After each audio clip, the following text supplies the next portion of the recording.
Yuletide is a season of love where giving is expected.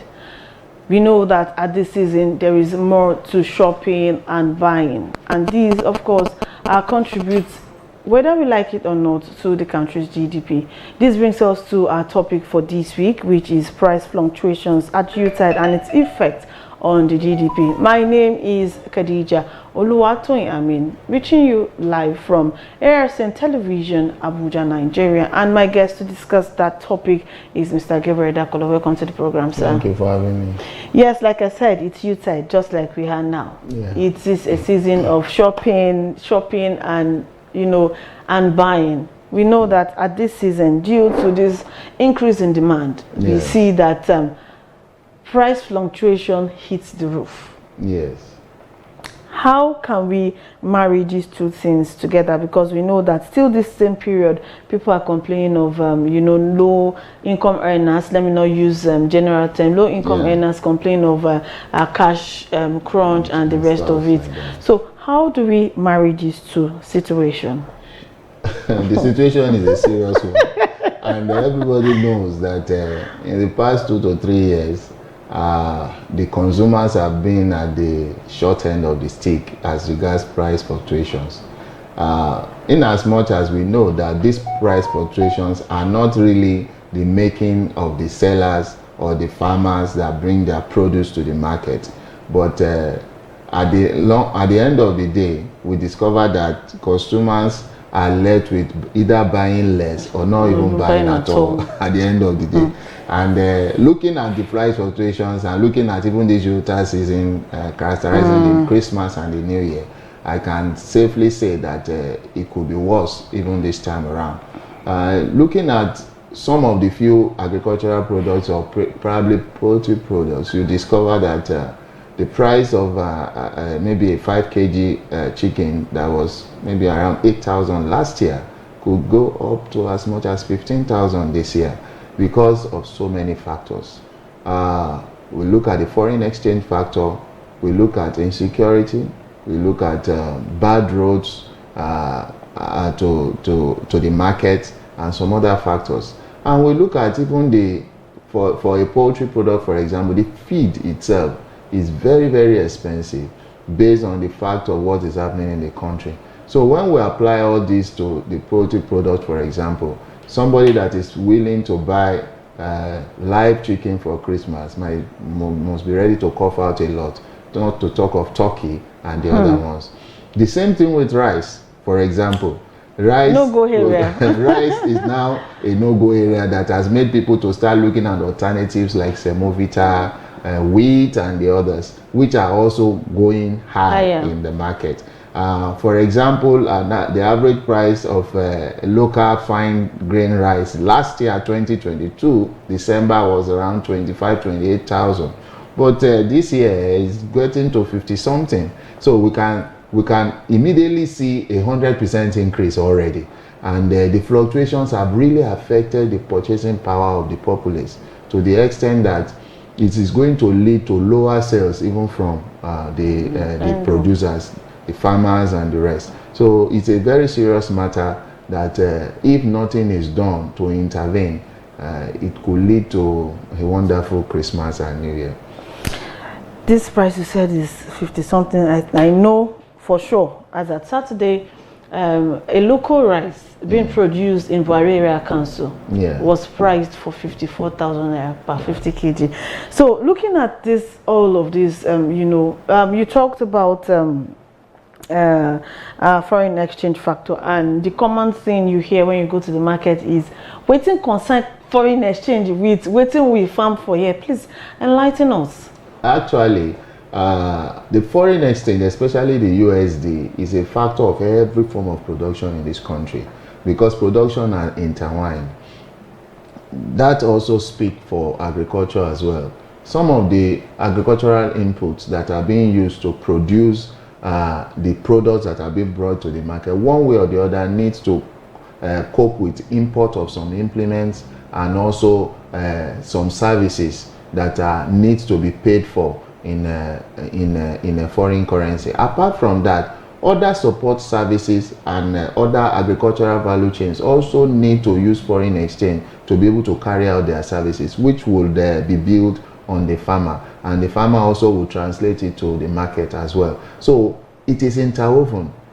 Factors of production includes now in Nigeria foreign exchange fluctuations, which is affecting the cost of production at the end of the day. And that is why even when you go to the market, somebody that is selling pomo, for example, will tell you dollar has risen.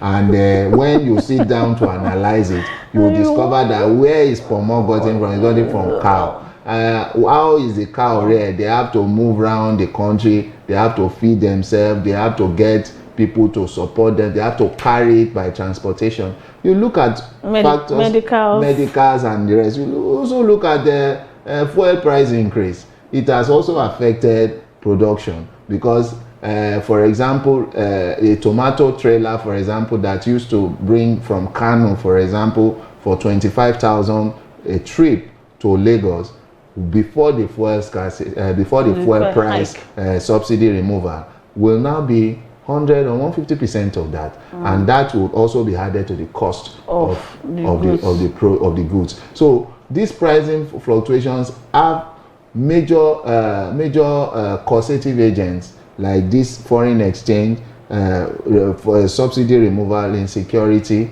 and the rest that have dominated the discourse over time. Coronavirus has come and gone, but these ones are still with us, and they are creating a huge problem.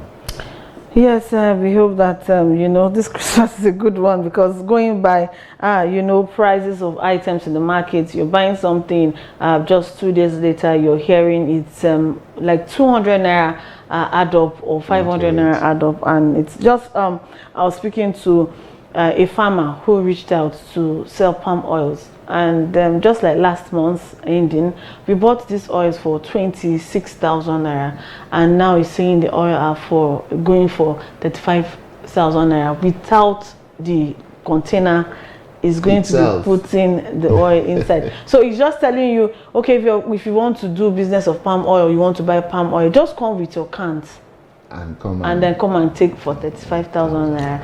Is that not huge?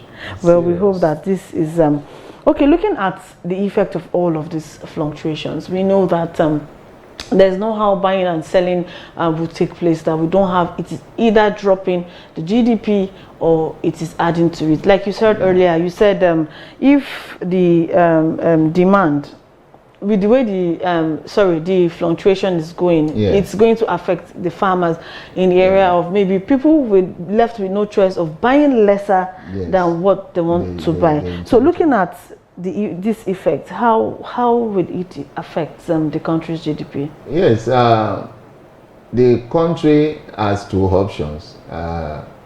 Production are made for both local and foreign consumption. If farmers, for example, or poultry product farmers envisage that there could be low patronage or capacity from local patronage, then they have to also project export to be able to cover their losses that may arise if there is low patronage locally. So give and take. Production, farming will continue to, agriculture will continue to increase the GDP of Nigeria based on the fact that we have an opportunity to export. And looking at even the price of the USD and other currency now, it's an encouragement for farmers to export their products so that they can be able to get high foreign exchange in return that will help the country to also be able to mitigate the foreign exchange scarcity that we have in the country. But be that as it may, for farmers that do not have the capacity for export, then they have to look at other measures to reduce their cost or to have thin margin at the end of the day for their products to be completely sold. Because you can just imagine, I used to follow my wife to the market during the Yuletide period. And I tell you, in April that they are doing Easter period. For even a day on the Easter day, the vehicles that brought the chicken, they carried it back like that because the capacity of the people to buy it was not there. Unlike in previous years, whereby maybe they start in the morning, by afternoon it is completely sold. So the ability to sell as fast as possible or to preempt consumers' expectation is very low now. Because, for example, for somebody that is going to the market to buy a poultry product, for example, and has already budgeted last 10,000 for a chicken, and you get there, they tell you, oh, this is 15 or this is 18. You could be discouraged to say, okay, let me go for frozen chicken. After all, I cannot buy the live one, and so it will affect the consumption of those products at the end of the day. So, looking at what is happening presently, the farmer must be able to project to ensure that is competitive enough to be able to sell his products in the market. And that is where competition comes into play, whereas at the end of the day, it will not lead to losses, and you'll be able to sell your product. So they have to look into that. Okay, that needs to be looked into. We'll take a quick break. When we return, we'll bring you more details. I know you're yearning to hear more as regards this price fluctuation, especially at Yuletide. Stay tuned. The Agricultural Research Council of Nigeria (ARCN) coordinates the activities of research institutes and is responsible for supervision, regulation, coordination of research activities and programs of higher institutions in Nigeria. And Professor Hamidou Shaributu, since assumption as Executive Secretary of ARCN in April 2020, has solidified the transformation of agriculture in Nigeria through strategic and meaningful execution of research findings for improvement of the agricultural sector. Agricultural Research Council of Nigeria. We have succeeded in bringing about 32 institutions under this organization. Each of them headed by an executive director or a provost. The provost have the same condition of service and service condition like any vice chancellor or rector in this place. And then the executive directors have equal powers or equal status with me. It's just that I am supervising them, so they are equivalent to any permanent secretary. So this is where we are.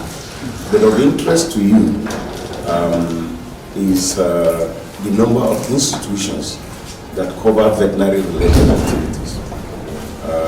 Actually, all the colleges of agriculture have a training program in animal health and production technology. Some have strictly animal health, some have animal production.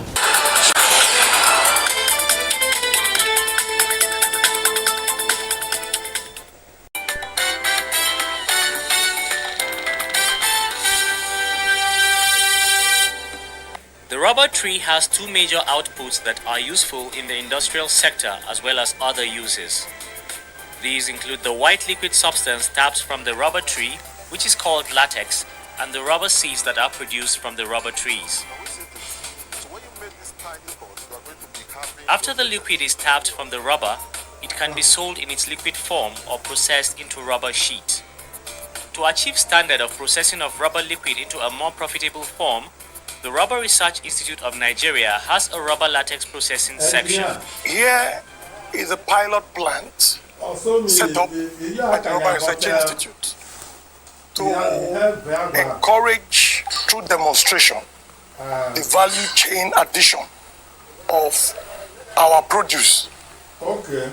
Usually, when you tap rubber from the field, as I'm very, very sure you guys have seen earlier today, it is processed into raw materials that can be consumed by would-be manufacturers who are interested in using natural rubber as a base raw material.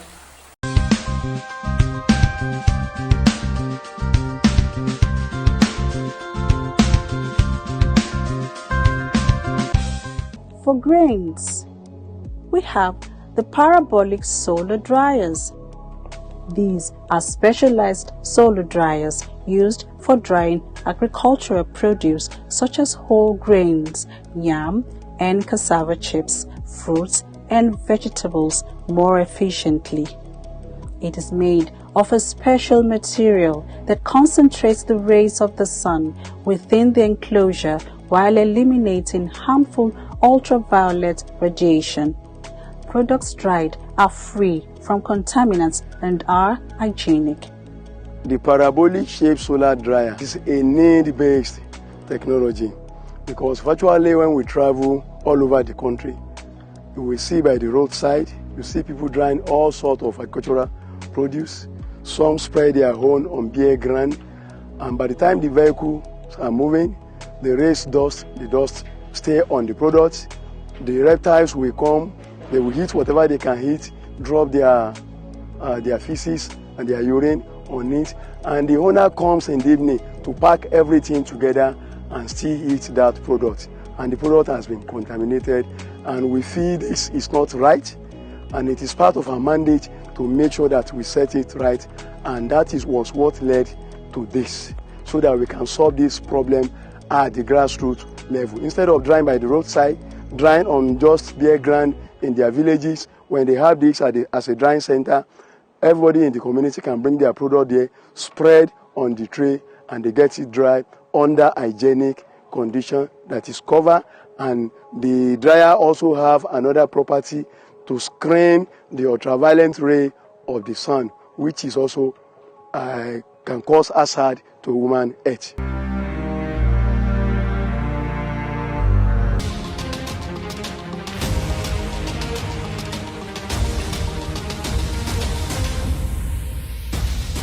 Since then, Professor Shaributu has operated as visionary captain by restoring the council's glory with the first ever agricultural television and radio station in Nigeria, with well-equipped studios parading state-of-the-art equipment.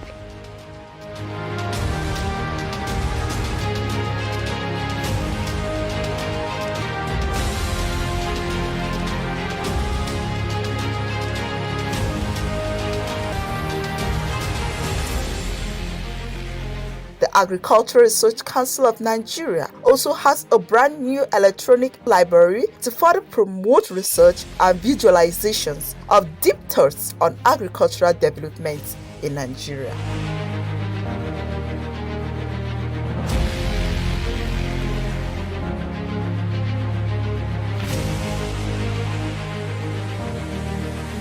The museum, located in the Senator Abdullahi Adamu Center, is an agricultural museum saddled with the responsibility of keeping records of agricultural findings, discoveries, researches for continuity and history purposes. Now, this is the museum that we have constructed. We did this museum because we want it to be a source of information for anybody that is coming. Very soon, by the grace of God, the private veterinarians and those in government want to have their data here. And why we want it is because anybody that has interest in sponsoring any form of research or wants to do activities, once you come and click, the data of all the veterinarians will be reflected here. So I'm talking about where they are, how they are faring, and what are their organizations, so that we'll be able to give people, feed people the information at one point. The Agricultural Research Council of Nigeria is wearing a new look under the stewardship of Professor Garba Hamidu Shaributu, who says, "Alone I am nothing, but together I am something."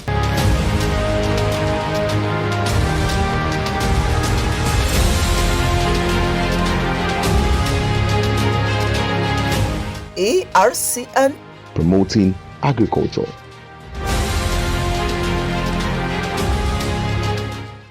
Okay, so the program Agric Economy on ARCN Television, Abuja, Nigeria, and my guest in the studio has been discussing the price fluctuations at Yuletide and its effects on the country's GDP. We know, like he said, he has mentioned so many factors ranging from, hike in transportation, foreign exchange rates, and so many of it. But then, an ordinary Nigerian still wants to understand why he has to suffer for an exchange rate where he doesn't even know what they are exchanging. Use that word. Yeah. So, you know, looking forward, how do we mitigate these effects? How do we reduce this? Because if you look at the prices in the market, it's so much. Yeah. It's almost 100% on so many goods. If you go to the markets now, rice is ranging from 50 for a good rice. Yes. Ranging from 55 to 60,000 naira, 58 for a Nigerian rice. I'm not talking of foreign rice. Foreign rice, yeah. So if you look, despite the border, reopening for rice to come in and the rest of these, some Nigerians were, actually happy when this news broke a month ago that the border has been opened for rice to come in to help with help the local production and the rest. Yet we are at this crossroad. This is Christmas where every family eats chicken and rice. What do we do? And even some people use it as gifts to give others, not to because it's a season of giving. And the rest. Wonderful time. What I feel is that the government has seen all that is happening. We cannot rule out government intervention, which is very important even at this period. Last week I was reading that Lagos State government brought out the co-rice, and it was being sold at the rate of, is it 40,000 naira or 40-something thousand? That is not a bad idea. I believe that both the federal and the state government should look into situations like this, especially during Yuletide seasons, to intervene so that people can celebrate with a little bit of happiness. Because if you go to the market, for example, and the local production, the private production that is not government is so high, but you can have an opportunity to buy from government purchase that is a bit lower. You can now begin to decide what to do. Also, the government can also subsidize for these local farmers so that the losses can be shared, so that once they sell to the market will not be as high and will enable the people to purchase them. So government intervention in this period is very critical and is crucial, and I hope that government is listening to look at ways and means to alleviate this problem, especially the ones that come during Yuletide season. We know that these fluctuations has been ongoing, not regardless of the season, but with government intervention and long-term projection, we can start reducing and we can start seeing improvement. But presently, I believe government needs to look into it. Yes, government needs to listen. Listen to the cry of Nigerians, because right now this is a cry, indirectly coming from Nigerians. Looking at the areas of Nigerians as well, what do you think? We know that once it's Yuletide, everybody's at the run of what all the race they were not able to do from January, and this December they want to create that magic, especially just to ensure that most in a genuine reason to make sure that their families are okay, and the rest of your word for Nigerians. Actually, I want to implore Nigerians to manage expectations. I want them to also sensitize their family members as to what their capacity can carry, so that the expectations will not be too high. And also, they should project and budget according to their purchasing power, so that they will not be disappointed at the end of the day. Everyone knows the situation of the country now. If you have been buying 5 kg live chicken before, you can decide to say, oh, I'll settle for one this time around, and they will kill it maybe during Christmas or during New Year. And for those that do not have the capacity as much as they would want to, then they manage the expectation so that they won't be disappointed at the end of the day. Okay, quickly looking at we talked about this effect as regards the country's GDP. Nigerians feel that when they do these translations of GDP, only experts, to some extent, even the educated and the rest, are not able to. As it stands, what is Nigerians? What is agricultural contribution to the country's GDP? Yes, as at June this year, we have about 21% of the GDP being contributed by agriculture. We know that GDP is gross domestic product. That's the aggregate of all the businesses that Nigeria does. in trillions, be that as it's been. And also looking at Nigeria being the country with the largest GDP in Africa, largest economy as it may. So agriculture contributing 21% as of June this year is significant. And that is why for a sector that is contributing that much, the government should intensify to ensure that it can improve and do better than that. And I believe that all the intervention plans of government, if properly implemented, can increase agriculture's contribution to GDP. Now, even looking at other contributors like crude oil and the rest that are not doing so well, or Nigeria is not producing as much, and the products are not being bought as they used to be bought. So we need alternatives to be able to show up our GDP, and agriculture comes handy with other services sector to improve on it. Okay, quickly looking at Nigerians factor, we know that in every sector, Nigerian factors come to play. If you go to the market, you see those that even have hot stock. Yes. Telling you that if you are not buying this stock as the new price, they're not going to sell. Please, I need you to give a word of advice to our business owners at this time. Like they used to say in the market, I need to implore our business owners to fear God. Because when you look at some of the things that they do, you wonder that anything that you do in a dubious way will also go in a dubious manner as well. Because for somebody that has bought a product for 20 naira and is selling for 25, but because of fluctuations, the product is now being sold for 40, and you want to sell the one you bought for 20 naira at 40, that is excessive gain. And God is looking at all of us. So I will implore the business people to fear God. As much as possible, try as much as possible to make modest gain in your business so that God can sustain that business for you. Thank you very much for coming on the program, sir. Thank you for having me. Yes, you've heard it. There is need for government to look into the issues of those price fluctuations. We've talked about the need for Nigerians to also plan according to their earnings. And lastly, those marketers, you that do businesses in this market, at this time, please fear God. On this note, to wrap it up on Agric Economy for this week. Join us again, same time, same station next week. Don't forget, our YouTube page is active, and please do try to check us out there. It's ARCN Television and Radio on YouTube. My name remains Khadija Oluwatoyin. I'm saying thank you for watching.